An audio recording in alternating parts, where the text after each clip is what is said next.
Olá, bem-vindo ao Luterano Floripa. Que bom que você reservou alguns minutos do seu dia para estar com Deus e ouvir da sua palavra. Nós realizamos este culto em nome do Pai, do Filho e do Espírito Santo. Cada um de nós na sua casa, no seu tempo, buscando a Deus em oração, a partir da palavra de Deus, essa palavra que é fonte de vida e que nos orienta na nossa jornada. Você que está participando aqui da transmissão, envie também seus comentários no chat, compartilhe algo da sua vida, mas também comente a mensagem de hoje. Você pode também enviar o link dessa mensagem para teus conhecidos, amigos e familiares. O apóstolo Paulo escreveu ao seu discípulo Timóteo, na segunda carta, no capítulo 3, nos versículos 14 e 15.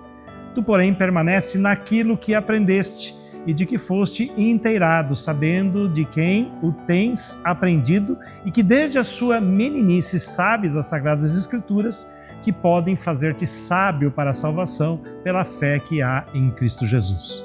A vida tem muitas fases. Certas coisas as crianças conseguem aprender com extrema facilidade. A melhor idade, por exemplo, para iniciar na música, na prática de esportes e em outros idiomas, é justamente a infância. Mas a coordenação motora, ela só estará perfeitamente aplicável na adolescência e na juventude, que é quando essas habilidades podem realmente se desenvolver na sua plenitude. E em relação a algumas outras coisas, é necessário ter maturidade para que sejam aprendidas. Jovens, por exemplo, são impulsivos, muitas vezes falam sem pensar, o que nos ensina a controlar os nossos impulsos e assegurar a nossa vontade de falar é justamente a maturidade que vem um pouco mais tarde. É preciso viver para aprender. E em cada fase da vida nós temos que estar abertos a novos aprendizados. Não nos conformar com o que sabemos agora. Querer melhorar e evoluir sempre é o que nós buscamos. Aprender constantemente. Nunca achar que nós chegamos ao máximo do nosso desenvolvimento cognitivo, psicológico, motor ou espiritual. Somos seres em constante aperfeiçoamento. Nosso treinamento tem início nesta vida e só termina no céu. Não podemos nos esquecer de que aquele que começou boa obra em vocês vai completá-la até o dia de Cristo Jesus. O que você precisa aprender em 2025? Que mudanças precisam acontecer na sua vida para que você se aproxime mais de Jesus? Quero convidar você a me acompanhar numa palavra de oração. Senhor, muitas coisas nós precisamos aprender, mas às vezes somos teimosos. Às vezes queremos saber mais do que realmente sabemos. Somos arrogantes. Tem misericórdia de nós, Senhor. Nos dá um espírito de aluno, de aprendiz, de discípulo, para que de fato nós possamos te conhecer e que possamos de fato aprender a viver a vida para a qual o Senhor nos chamou, a vida que o Senhor preparou. Assim, Deus nos ajuda, nos dá essa humildade e tem misericórdia de nós, perdoa nossos pecados, perdoa a nossa arrogância. Nós assim oramos em nome de Jesus. Amém. Antes da mensagem de hoje, nós vamos ouvir uma música que nos ajuda a refletir sobre o que Deus quer nos ensinar.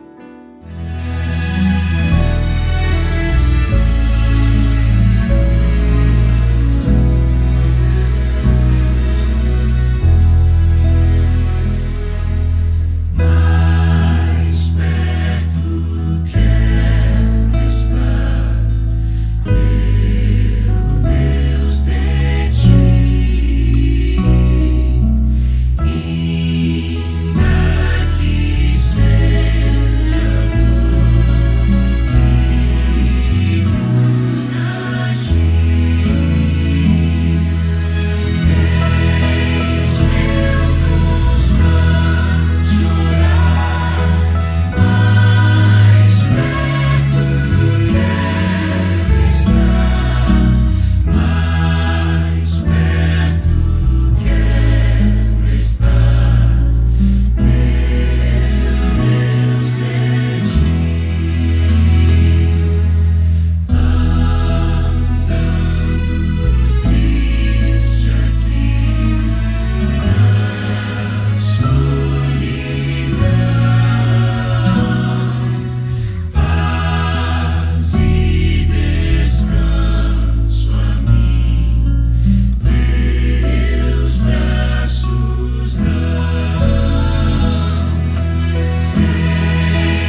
estamos no início de 2025 e em todo início de ano somos influenciados por esse movimento, essa ideia de que nós precisamos estabelecer alguns alvos ou objetivos na vida. Bom, estabelecer alvos e objetivos sempre é bom, porque eles nos impulsionam para a mudança e para o crescimento pessoal. Mas o que você gostaria de aprender ou de acrescentar na sua vida no ano 2025? Eu quero compartilhar com você um desafio muito interessante que o apóstolo Paulo deixou para todos nós a partir da carta que ele escreveu aos Filipenses, o trecho do capítulo 4, os versículos 10 a 13. Alegro-me grandemente no Senhor, porque finalmente vocês renovaram o seu interesse por mim. De fato, vocês já se interessavam, mas não tinham oportunidade para demonstrá-lo.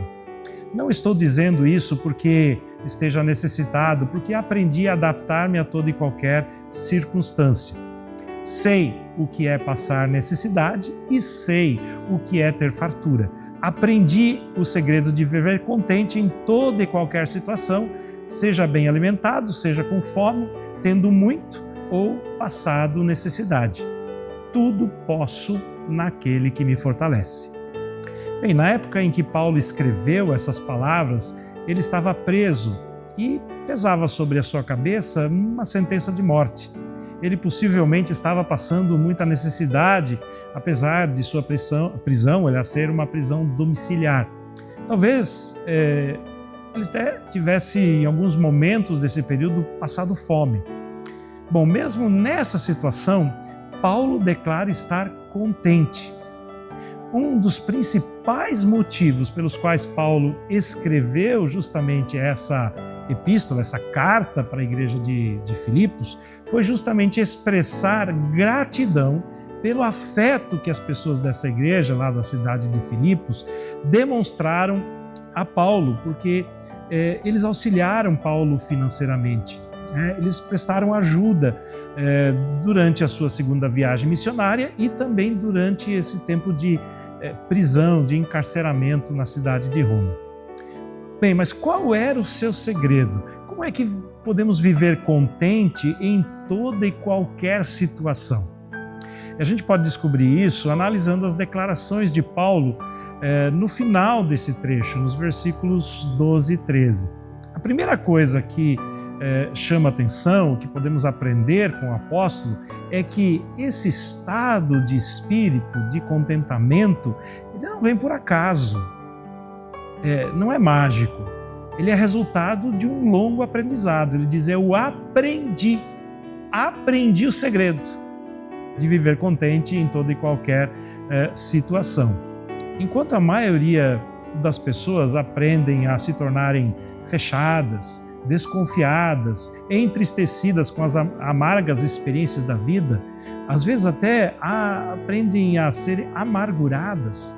O apóstolo Paulo, com essas mesmas experiências que são comuns a todos nós, aprendeu o segredo de viver contente.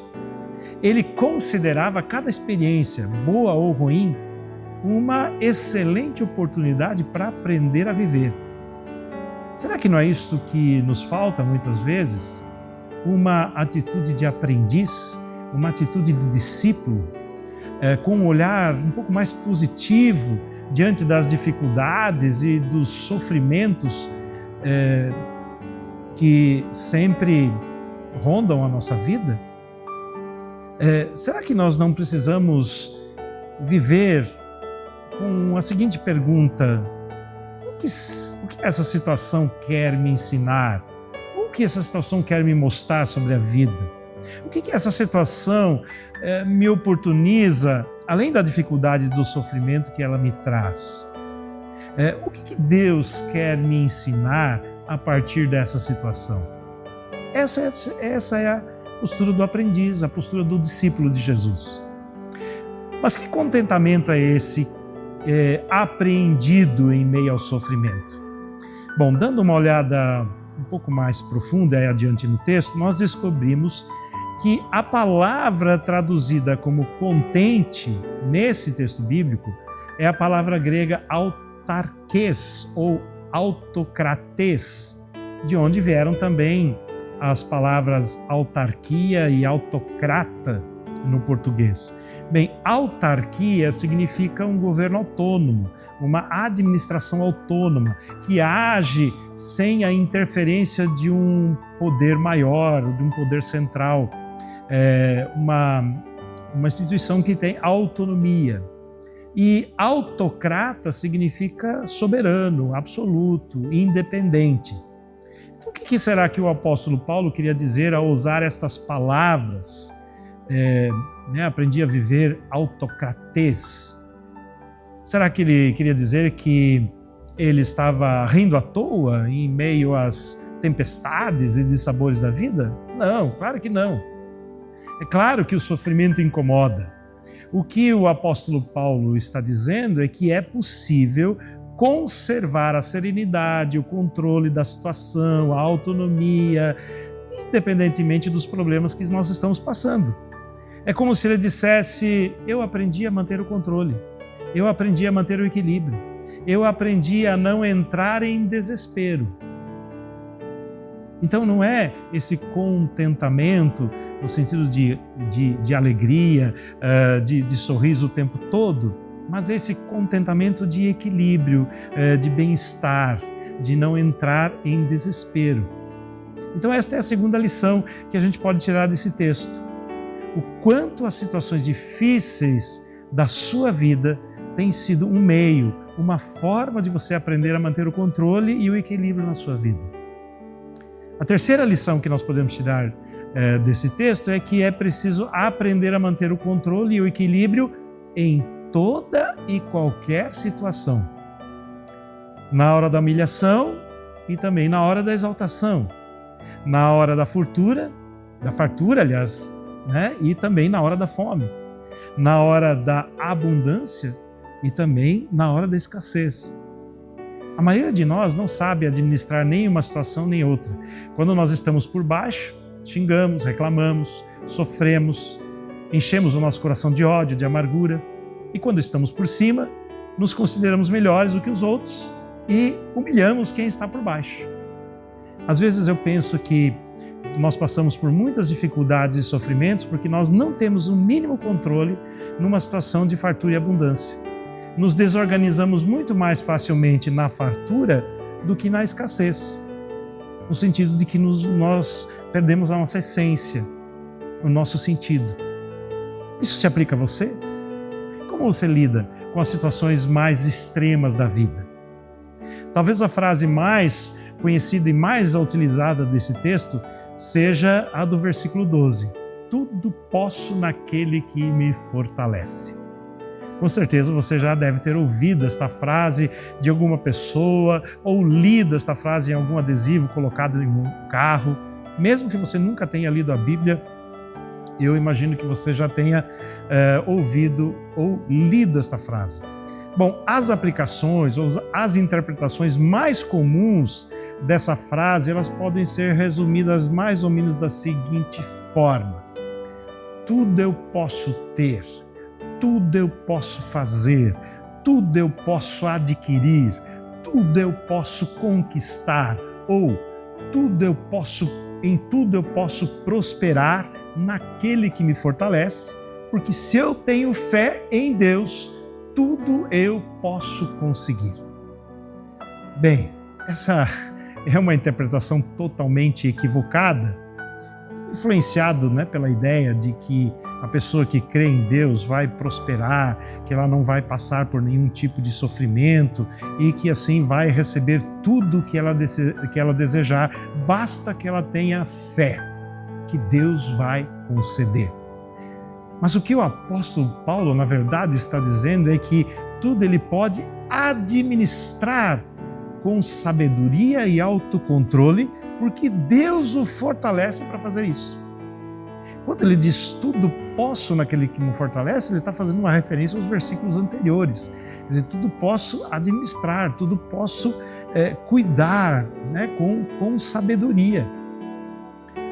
Ele aprendeu porque Cristo o fortaleceu. A viver contente porque Cristo o fortaleceu. Em toda e qualquer situação porque Cristo o fortaleceu. Em nenhum momento o apóstolo Paulo teve a intenção de nos ensinar alguma nova filosofia de vida ou uma oração mágica que forçasse as janelas dos céus a se abrirem sobre nós a fim de satisfazer todos os nossos desejos e anseios. Ele apenas estava relatando, compartilhando, testemunhando sobre a sua vida. Depois de passar por tantas dificuldades e provações como ele chega à maturidade da fé, que lhe dava o controle da situação, fosse ela qual fosse. Por quê? Porque Jesus Cristo o fortalecia. É um testemunho, né? Tudo posso naquele que me fortalece, quer dizer, tudo posso enfrentar, tudo posso lidar com serenidade e com sabedoria. O cristão, como qualquer outro ser humano, pode passar por diversas experiências na vida, de fome à fartura, da humilhação à honra, da escassez à abundância, mas é possível aprender a manter a serenidade e o equilíbrio em qualquer situação. No entanto, o caminho deste aprendizado só é possível para aqueles que buscam força em Jesus Cristo. Somente aqueles que estão ligados em Cristo e dispostos a aprender, poderão um dia repetir com honestidade as palavras do apóstolo: aprendi a viver contente em toda e qualquer situação. Busque caminhar com Jesus, pois de Jesus nós recebemos o perdão dos nossos pecados e a vida eterna. E nessa jornada de fé é que nós vamos aprender a viver contente em toda e qualquer situação. Precisamos caminhar com Jesus, aprender com Ele, ser discípulo dEle, ser um aprendiz dEle. Em situações de alegria ou tristeza, de abundância ou de escassez. Que Deus assim te abençoe e te fortaleça e que você possa buscar esse aprendizado como discípulo de Jesus. Oramos. Senhor, obrigado. Obrigado pela Tua palavra, pelo testemunho do apóstolo Paulo, que nos convida a caminhar confiando no cuidado que o Senhor nos concede, que o Senhor nos proporciona. Obrigado, Senhor. Obrigado porque o Senhor nos fortalece e em qualquer situação nós podemos contar com a Tua presença, com a Tua força. Assim, Deus, nos guia neste ano que se inicia, que nós possamos de fato buscar a Tua força, a Tua direção e de fato confiar no Teu cuidado. Assim nos abençoa. Eu peço em nome de Jesus. Amém. Bem, só lembrando, né, que no mês de janeiro, tanto janeiro quanto fevereiro, os nossos cultos presenciais acontecem às 9 e às 20 horas, né? Todo mês de janeiro e todo mês de fevereiro. E sempre às 9 da manhã, também aqui o culto pelo YouTube. E você que tem, né, ofertado financeiramente aqui com a comunidade, faça através do Pix, né, dessa CNPJ que aparece aí na tua tela, o Pix, onde você pode, né, contribuir e fazer parte de todo o trabalho missionário aqui da Luterana Floripa. Se você precisa de mais alguma informação, alguma necessidade, entre em contato conosco através do WhatsApp. Se você deseja conversar, você precisa de alguma ajuda, entre em contato conosco, nós vamos ter muita alegria em poder te atender e poder te acolher. Que o Senhor te abençoe e te guarde, que o Senhor faça resplandecer o seu rosto sobre ti e tenha misericórdia de ti, que o Senhor levante o seu rosto e assim te dê a paz. Um abençoado domingo, uma abençoada semana.